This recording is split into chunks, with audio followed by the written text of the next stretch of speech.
नमस्कार, न्यूज 18 के digital platform पर आपका बहुत स्वागत है। मैं हूं आपके साथ अंशिका पाठक।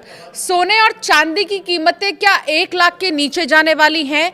क्या सोना और चांदी एक बार फिर से बहुत सस्ता होने वाला है? ये सब कुछ इस वीडियो में आपको बताएंगे, ध्यान से सुनिएगा।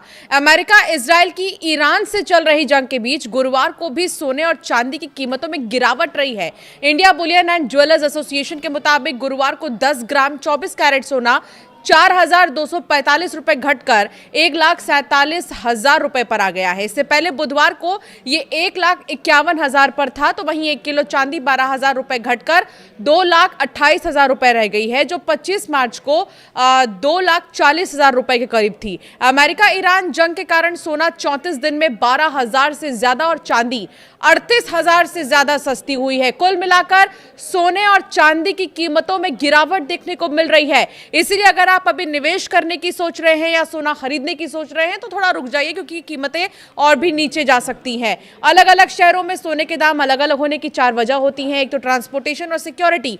सबसे ज्यादा महंगा सोना साउथ में आप देखेंगे। साउथ के जितने भी राज्य हैं, 5 राज्य साउथ के, यहां सोना महंगा होगा। लेकिन दिल्ली और अगर आप इस तरफ आते हैं एनसीआर रीजन में, तो सोना कहीं ना कहीं सस्ता होता है, क्योंकि कुछ ट्रांसपोर्टेशन और सिक्योरिटी के जो पैसे होते हैं वो कहीं ना कहीं कम होते हैं। एक शहर से दूसरे शहर सोना ले जाने में ईंधन और सुरक्षा खर्च जुड़ता है, जिससे दूरी बढ़ने के बाद जो दाम है वो बढ़ जाते हैं। खरीदारी की जो मात्रा है वो भी एक बड़ी वजह हो सकती है। अलग अलग शहरों में सोने के और चांदी के दाम अलग होते हैं। दक्षिण भारत में ज्यादा खपत होती है, करीब 40%, और इसी कारण ज्वेलर्स बड़ी खरीद करते हैं, लेकिन छूट का फायदा सीमित रहता है। लोकल ज्वेलर्स एसोसिएशन भी एक बड़ा फैक्टर है। राज्य और शहर के ज्वेलर्स एसोसिएशन स्थानीय मांग सप्लाई के आधार पर रेट तय करते हैं। पुराना स्टॉक और खरीद मूल्य भी एक बड़ी वजह है। ज्वेलर्स का खरीदी रेट तय करता है कि वो ग्राहकों को कितनी कीमत पर ज्वेलरी बेचेंगे। तो सोना ऑल टाइम हाई से 30,000 सस्ता हुआ है। साल की शुरुआत की अगर बात करें तो सोने में तेजी थी, लेकिन हाल के हफ्तों में मुनाफा वसूली और ईरान जंग से गिरावट आई है। शुरुआती स्तर की अगर बात करें 31 दिसंबर 2025 से अगर हम देखें सोने के भाव को, तो 1,33,000 ऑल टाइम हाई रहा। 29 जनवरी 2026 तक ये 1,76,000 पर आ गया। मौजूदा स्थिति की बात करें तो अपने उच्चतम स्तर से सोना अब तक 30,000 से ज्यादा सस्ता हो चुका है। चांदी में भी क्रैश हुआ है। 3,86,000 रुपए चांदी थी, लेकिन अब यही चांदी 2,28,000 रुपए हो गई है।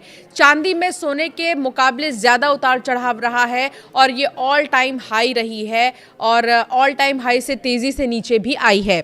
शुरुआती स्तर की बात करें चांदी की तो 31 दिसंबर 2025 को चांदी का भाव 2,30,000 के करीब था, और 29 जनवरी 2026 को 3,86,000 पर ही चला गया। लेकिन गिरावट के आंकड़े की अगर बात करें तो पिछले 63 दिनों में चांदी 1,58,000 सस्ती हुई है। आमतौर पर जंग के माहौल में सोने और चांदी के दाम बढ़ते हैं, लेकिन इस बार स्थिति बहुत अलग है। इस बार स्थिति उम्मीद से परे है। कैश की बचत एक बड़ी वजह से मानी जा सकती है। मिडिल ईस्ट जंग में निवेशक जोखिम से बचते हुए गोल्ड सिल्वर बेचकर कैश इकट्ठा कर रहे हैं, ताकि अनिश्चितता में लिक्विडिटी बनी रहे। प्रॉफिट बुकिंग एक वजह हो सकती है। जनवरी में रिकॉर्ड कीमतों पर बड़े निवेशकों ने होल्डिंग बेची है और इससे सप्लाई बढ़ी है और कीमतें गिरी हैं। ब्याज दरों का असर भी एक बड़ी वजह है, एक बड़ा रीजन है क्यों आखिर सोने और चांदी के दाम युद्ध के बीच कम हो रहे हैं। अमेरिका के फेडरल रिजर्व के सख्त रुख से कीमती धातुओं की चमक फीकी पड़ गई है। कमोडिटी एक्सपर्ट का यह मानना है कि सोना और चांदी के दाम में आगे भी गिरावट जारी रह सकती है। ऐसे में निवेशकों को अभी सोने और चांदी में निवेश से बचना चाहिए। ज्वेलर्स से सोना खरीदते समय 2 बातों का ख्याल रखना बहुत जरूरी है। एक तो सर्टिफाइड गोल्ड होना चाहिए, और दूसरा फैक्टर जो है कि बहुत ज़्यादा ज़रूरी है वो ये कि कीमत क्रॉस चेक आप ज़रूर करें, क्योंकि अलग अलग कैरेट्स की कीमतें अलग अलग होती हैं। चाहे वो 24 कैरेट हो, 22 कैरेट हो, 18 कैरेट हो, उसके हिसाब से कीमतें अलग अलग होती हैं। तो कुल मिलाकर वॉर लाइक सिचुएशन के बीच या वॉर सिचुएशन के बीच में सोने और चांदी की कीमतें, जहां पर हर कोई चाहता है कि सोना और चांदी को रिजर्व करके रखा जाए, तो वहीं अब लिक्विडिटी की ओर लोग आगे बढ़ रहे हैं इस वॉर सिचुएशन में। और इसका असर भारत में अगर बात करें तो सोने और चांदी की कीमतों में लगातार गिरावट देखने को मिल रही है। कहा यह भी जा रहा है कि सोना 90,000 तक जा सकता है, 80 से 90,000 तक भी जा सकता है। तो इसीलिए आप अगर निवेश कर रहे हैं तो एक बार में निवेश ना करें, बल्कि धीरे धीरे आप निवेश करें। ये चीज़ आपके लिए बहुत ज़्यादा फायदेमंद साबित होने वाली है। आपकी राय क्या है? सोने और चांदी को लेकर कोई सवाल है तो हमें ज़रूर कमेंट कर आप पूछ सकते हैं।